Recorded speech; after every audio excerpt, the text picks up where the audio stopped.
Assalamualaikum warahmatullahi wabarakatuh. Bismillahirrahmanirrahim. Alhamdulillahil qail nun wal qalami wa ma yasturun ma anta bi ni'mati rabbika bimajnun amma ba'du. Alhamdulillah, saya akan lanjutkan kajian kitab Iqadul Imam, masih terusan daripada atau kelanjutan daripada kata mutiara yang kalau tidak salah 13 atau 14. Untuk itu mohon disimak bersama-sama dalam kajian kitab pada hari ini, yaitu kitab Iqadul Imam. Bismillahirrahmanirrahim. Qala dawuh siapa Syekh Zarruq, Syekh Zarruq radhiyallahu anhu, radhiya mudah-mudahan meridhai siapa Allah anhu kepada Syekh Zarruq. Kultu saya katakan, hadza adapun ini maniun minan nuhud, artinya yang mencegah, mani itu yang mencegah dari bangkit atau berdiri untuk menuju kepada Allah, yang mencegah itu. Inta'allaqo, jika masih berta'alluq, masih bergantung, masih berkait apa al-qalbu hati bitolabiyah, untuk selalu mencari hak akan syahwat. Jadi selama hati itu masih bergantung, yang dicari itu bukan ridhonya Allah, yang dicari bukan ingin dekat kepada Allah, tapi yang dicari itu masih hal-hal yang terkait dengan syahwat, kepentingan yang selain Allah, apapun itu, sekalipun itu ibadah. Tapi kalau dominasi di dalam ibadahnya itu karena syahwat, maka itu namanya masih tergantung dengan syahwat. Dan itu menjadi manik, menjadi penghalang daripada kita untuk bisa bangkit menuju kepada Allah Subhanahu wa taala, jikalau hati seorang hamba itu masih masih tergantung, masih menggantungkan hatinya itu bitolabiyah, untuk mencari syahwat. Qabla husuliha, sebelum memperolehnya. Jadi sebelum memperoleh akan syahwat itu, akan keinginannya itu, bahwa hatinya itu sudah bergantung dengan sesuatu yang dicari tadi, dengan syahwatnya tadi. Wa illah, dan jika tidak ta'alluq kul qalb, ta'allaqa al-qalbu, jika tidak ta'alluq apa al-qalbu hati, fala maka tiada apa hadza li admi ta'alluqil qalbi, karena sudah tidak ada ta'alluqnya hati dia dengan syahwat. Baru kalau kita itu akan sukses, pengen sukses untuk usul pada Allah, biar tidak terikat, ya tidak tersandra kita dengan syahwat kita. Ketika kita akan menghadap kepada Allah, ketika kita akan usul kepada Allah, maka kalau ingin kita akan sukses, maka harus kita jauhkan sesuatu yang berbau nafsu, berbau syahwat itu. Maka itu wa illa, kalau sudah tidak ta'alluq lagi yang namanya hati, fala, maka tentu tidak akan hadza. Karena apa? Sudah tidak ada ta'alluqnya hati dia dengan syahwat. Wa qad taqaddama, dan sungguh telah berlalu, telah lewat, telah dululah penjelasan ini fi haqiqatit tasawuf, tentang masalah hakikat tasawuf. Antakuna, ada apa tasawuf, hakikatut tasawuf itu ma'allahi, hatinya selalu bergantung dengan Allah, bila alaqatin, tanpa adanya ta'alluq, tanpa adanya hubungan keterkaitan, ya, sesuatu yang selain Allah. Itu yang disebut dengan tasawuf, yaitu. Jadi tasawuf itu hakikatnya adalah antakuna ma'allah, selalu hatinya itu bersama dengan Allah, baik di saat sendiri maupun sedang bergaul dengan banyak orang, sedang berbicara, sedang berkomunikasi, apalagi sedang berkholwat. Bahwa orang tasawuf itu hatinya selalu berta'alluq atau bersama dengan Allah bila alaqatin, tanpa adanya alaqah, tanpa adanya keterkaitan, ya. Tidak ada keterkaitan sesuatu yang selain Allah, sudah tidak ada ta'alluq lagi. Wa kana, dan ada siapa syekhuna, guru kita radhiyallahu anhu, mudah-mudahan Allah meridhoi anhu kepada guru kita. Yaqulu, itu yaqulu dawuh atau berkata siapa syekhuna, in syi'tum, katanya guru kita, jika kamu berkeinginan, an nuqassima, membagi, lakum, kepada kalian, la yadkhulu, jangan pernah masuk, jangan pernah sowan, jangan pernah bertamu, atau jangan pernah masuk alamal malakuti, ke dalam alal malakut. Jadi tidak akan pernah masuk ke dalam alam malakut siapa man, orang fi qalbi, yang mana itu di dalam hatinya seseorang ghaflatun, adapun ada ghaflah itu lupa.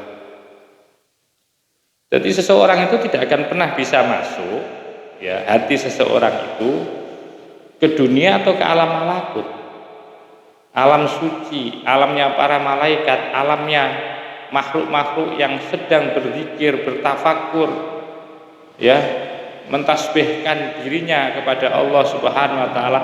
Tidak ada seseorang itu bisa mencapai itu. Ya. Kamu tidak akan pernah bisa akan mencapai itu. La yadkhul.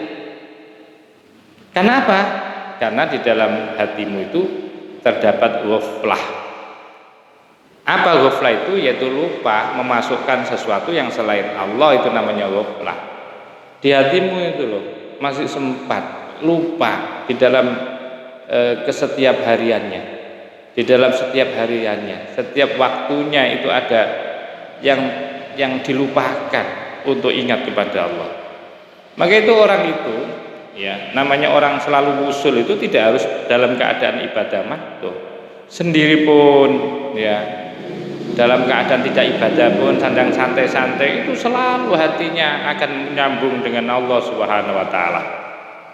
Maka itu katanya, kalau kamu pengen, in syi'tum, jika kamu berkeinginan, akan kami bagi, akan kami berikan lakum, kepada kamu. Apa itu? Yaitu satu pemahaman bahwa seseorang itu la yadkhulu alamal malakuti, tidak akan pernah masuk ke alam malakut. Siapa yang dimaksudkan man? Yaitu seseorang fi qalbi, yang itu ada di dalam hatinya man, ghaflatun, adapun yaitu lupa, hati yang lupa, ghaflah. Itu yang disebut dengan khabar mubtada muakhar, ya. Jadi fi qalbi itu menjadi khabar muqaddam, ghaflatun menjadi muakhar, mubtada muakhar. Sudah.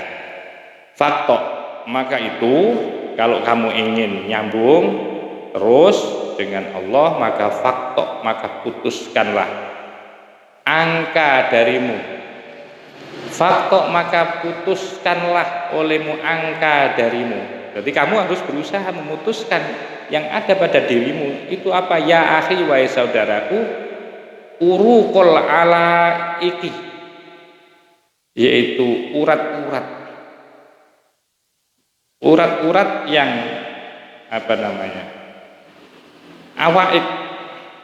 Jadi urat-urat yang masih ada keterkaitan dengan makhluk, itu putuskan. Jadi uruk, irkun, urukun, itu saya artikan urat-urat. Jadi keterkaitan dengan makhluk itu kamu putus. Wafiro, dan larilah engkau min watnil awaiki, dari daerah atau dari kota atau dari negeri atau dari tempat aja yang penuh dengan hambatan-hambatan. Kalau kamu betul-betul putuskan hubungan-hubungan keduniaan, urat-uratnya itu ya, urat-urat ya. Jadi urat-urat yang terkait dengan dunia, serta kamu lari dari hambatan-hambatan, awaik, hambatan-hambatan, masuk nafsu, syahwat, dunia. Kalau kamu dari itu semua, kamu lari dari tempat-tempat di mana nanti akan sangat menghambat terhadap perjalanan tasawufmu, maka larilah. Pokoknya semuanya itu yang kamu bisa pahami, yang kamu bisa rasakan bahwa sesuatu itu bisa menjadi manik atau penghalang atau penghambat daripada usulmu kepada Allah Subhanahu wa taala, itu larilah semuanya. Maka itu tasyruku, maka akan muncul alaika kepadamu apa anwarul haqaiqi, yaitu cahaya-cahaya hakikat. Ini baru hebat gitu ya. Jadi ternyata harus kita putus. Wahai saudaraku, mari kita belajar. Pak Ustadz, Pak Yai juga belajar ini ya. Dan mohon maaf, saya kadang-kadang telat ini di dalam mengirimkan video, adminnya juga sibuk. Saya sendiri dalam keadaan sakit juga, maka itu juga mohon doanya. Jadi kalau pengen sampean itu akan muncul cahaya-cahaya kebenaran yang bersumber dari Allah, maka putuskanlah. Ya, putuskanlah sesuatu yang ada pada dirimu, hal-hal yang terkait dengan dunia, nafsu, ya, dan larilah dari hambatan-hambatan semua itu. Walihada, oleh karena ini, kanat ada asyahatu, pelancong. Pelancong itu artinya orang yang orang yang dalam keadaan berjalan. Ya, orang yang dalam perjalanan. Wal hijratu, dan hijrah. Minal umuril muakkidati, dari perkara-perkara yang wajib alal muridi, atas seorang murid. Oleh karena ini, kanat, maka ada, melancong, berjalan jauh, menjauhi dari tempat-tempat ramai, menjauhi dari segala sesuatu yang berbau syahwat. Wal hijratu, dan hijrah itu minal umuri, ya ini, itu minal umuri termasuk bagian daripada perkara-perkara al muakkadati, yang dimuakkadkan, yang dikuatkan, yang dianjurkan secara kuat alal muridi, bagi seorang murid yang belajar thariqah atau belajar tasawuf. Jadi belajar melancong, belajar apa, makanya kadang-kadang itu ada kan orang itu mungkin dari guru mursyidnya itu kadang ya berjalan dari satu tempat ke tempat yang jauh ya, kadang-kadang itu perjalanan jauh sekali. Dulu saya sering juga orang itu ada berjalan mulai dari Jawa Tengah sampai ke Surabaya itu ya, dengan tanpa bekal itu memasrahkan dirinya kepada Allah. Dalam rangka untuk apa itu semua? Untuk membersihkan dirinya, melatih dirinya. Yang ada itu hanya Allah di dalam hatinya. Itu belajar sabar, belajar qanaah, belajar hanya menyatukan jiwa dan hatinya itu dengan Allah. Maka itu ditinggalkan dengan cara-cara itu. Ya, sebagai seorang murid dalam tataran belajar ya tidak ada persoalan. Tapi tentu secara syariah kita juga harus mempertimbangkan ketika kita itu memang punya tanggung jawab, ya, memang berjawab. Karena apa? Idzil al-iqamatu fi watnihi al-hissi la yahlu maha minat ta'alluqatil hissiyah. Idzil al-iqamah, karena al-iqamah adapun beriqamah, bertempat atau berdiem atau berposisi fi watnihi, di dalam tempatnya seorang murid al-hissi, yang bersifat indrawi, itu layahlu, tidak pernah bisa lepas ma'aha, bersama iqamah, minat ta'alluqatil hisyati, dari perkara-perkara yang terkait dengan yang bersifat indra. Karena tempat itu mempengaruhi hati.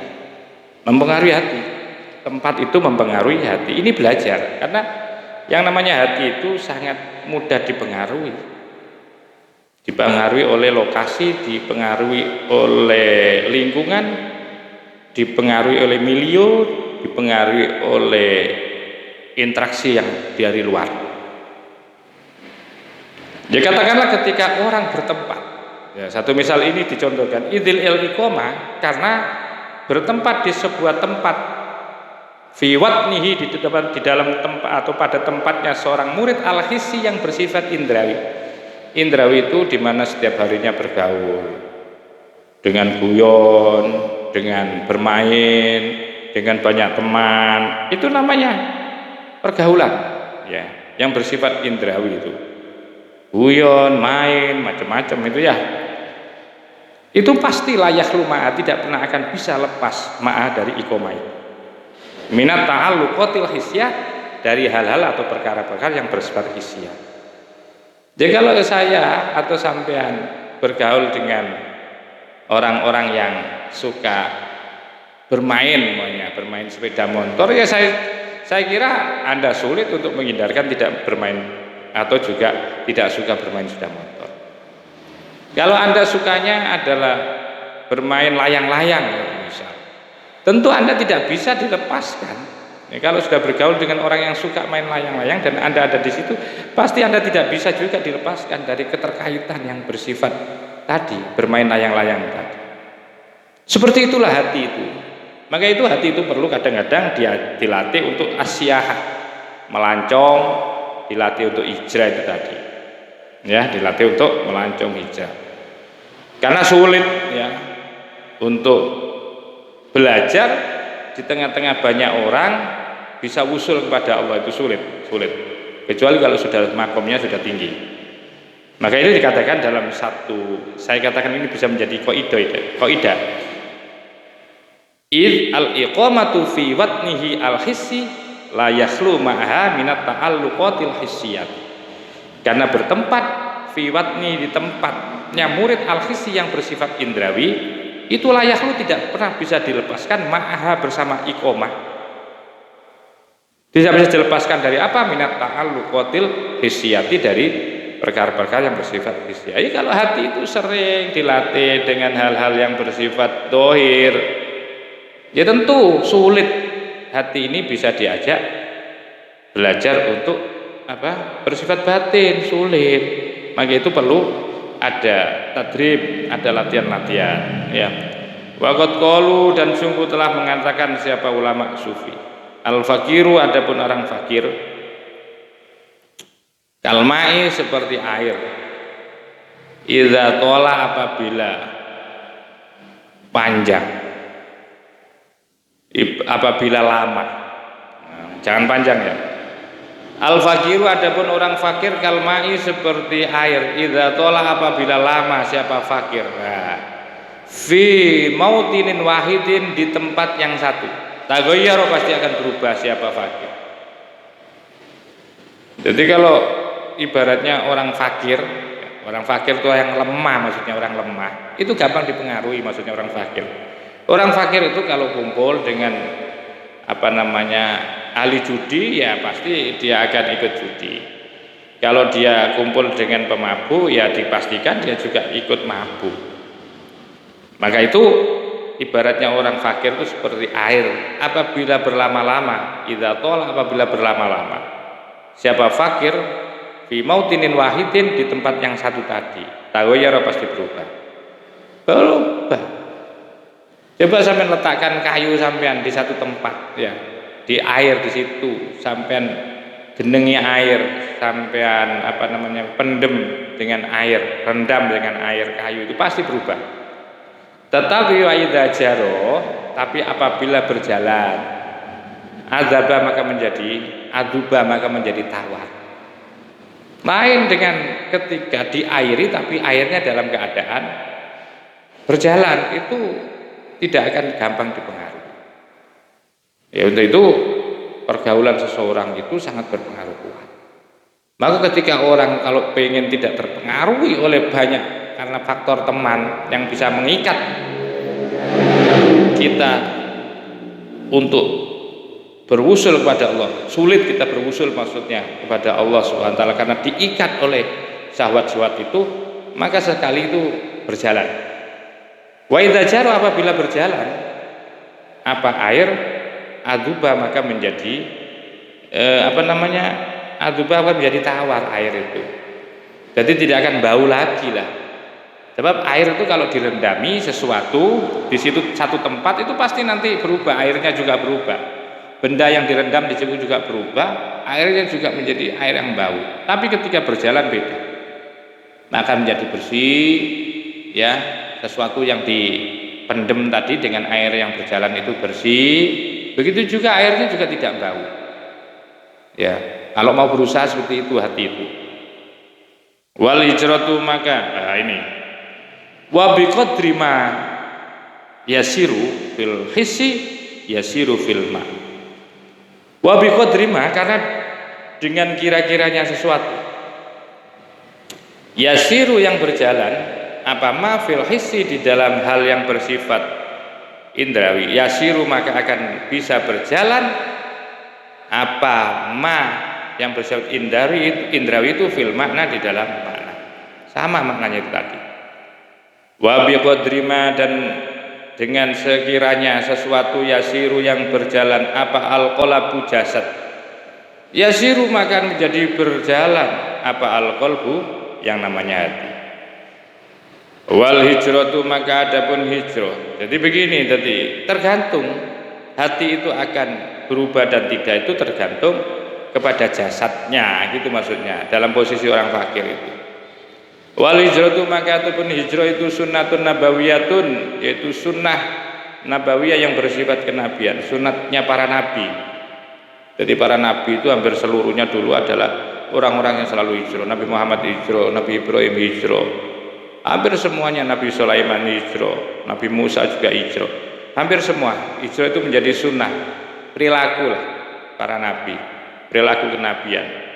Wa mundu hajaro, dan ketika hajaro hijrah siapa Nabi sallallahu alaihi wasallam, lam takun tiada lau bagi nabi apa rohatun. Rohatun itu adalah rasa pena, ya, illa kecuali fis safari, di dalam perjalanannya itu lil jihadi, karena jihad. Jadi sekali lagi, sejak Nabi hijrah lam takun lahu roha, tidak pernah ada rasa enak. Orang hijrah itu tidak ada memang rasa enak. Lam takun lahu rohatun, rohatun, ya, tidak pernah dirasakan enak hijrah itu. Illa kecuali akan bisa dirasakan safari lil jihadi, di dalam perjalanan untuk jihad. Kecuali akan dirasakan enak itu kalau memang diniati karena jihad. Hatta fataha, sehingga membuka siapa Allah alai atas Nabi al-bilada, akan negeri, ya.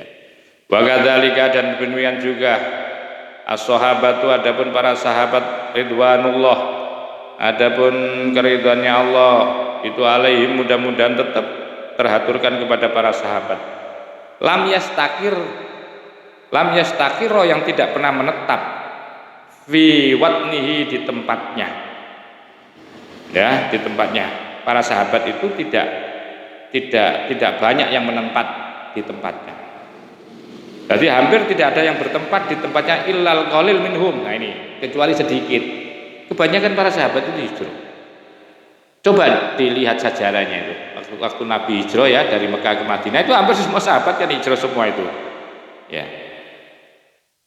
Minhum, di antara sahabat. Hatta fataha, sehingga membuka siapa Allah ala aidihim, atas kekuasaan mereka, sehingga Allah Subhanahu wa taala membuka, ya, membuka siapa Allah ala aidihim, di depan mereka, ya, sairul biladi, yaitu seluruh negeri, sehingga Allah berikan itu kemenangan atas tangan-tangan mereka itu, ala aidihim, atas kekuasaan mereka, sairul biladi, seluruh negeri-negeri, Gimana kalau niatnya itu adalah niat hijrah dalam rangka jihad fisabilillah. Wahadallahu bihimul ibad dan Allah wahada dan telah menunjukkan siapa Allah bihim dengan para sahabat al ibadah akan ibadah. Nafa'ana mudah-mudahan memberikan manfaat mudah-mudahan memberikan manfaat kepada kami siapa Allah bi barokatim dengan barokahnya para sahabat amin. Mudah-mudahan Allah mengistijabai daripada doa-doa kita. Wa idza rahilah, apabila sudah berangkat, sudah lepas apa al-qalbu hati min watni syahwati dari tempat syahwatnya. Kalau orang itu bisa melepaskan dari syahwatnya, kalau seseorang itu sudah bisa melepaskan hatinya dari syahwatnya, rohilah itu berangkat. Jadi akhirnya melepaskan dari tempat-tempat syahwatnya. Watat haru, dan sudah menjadi suci min lausil ghaflati dari kotoran kesalahan-kesalahannya hati. Wasola, maka dipastikan akan sampai apa hati ila hadrati rabbihi, menuju kehadiran Allah subhanahu wa ta'ala, bisa sampai ke mahariban Allah subhanahu wa ta'ala. Wa tana'ama, dan bisa menikmati apa hati bisyuhudi korbihi dengan menyaksikan kedekatannya kepada Allah. Walidzalika, oleh karena itu asyara akan memberikan petunjuk bikaulihi dengan yaitu pendapatnya. Nanti akan mutiara selanjutnya. Ini masih kajiannya adalah mutiara ke-13 ini ternyata. Cuma di mutiara 13 ini ditafsil, dirinci lagi, ada istilahnya am kaifa yatma'u. Di atas jawab am kaifa itu. Jadi ini kalau tidak salah nanti pembahasannya itu agak panjang ya. Agak panjang ini untuk penjelasan di mutiara yang ke-13 ini. Dan insyaallah nanti kita akan lanjutkan. Minimal ini menyempurnakan kajian yang sebelumnya karena tertunda, karena saya juga harus mengisi kajian yang diminta oleh pemirsa, yaitu kajian pada yaitu mutiara pertama. Dan saya sekali lagi mohon doanya, mudah-mudahan diberikan kesehatan saya oleh Allah, diberikan kepulihan dari penyakit sehingga saya bisa istiqomah untuk bersama-sama intisyarul ulum dan bisa kita menjadi orang yang menuju kepada Allah, bisa bertasawuf ya, sehingga hati kita betul-betul bersih dan mendapatkan ridho dari Allah Subhanahu wa taala. Wa akhiran wallahul muwaffiq ila aqwamit thoriq wal afu minkum. Wassalamualaikum warahmatullahi wabarakatuh.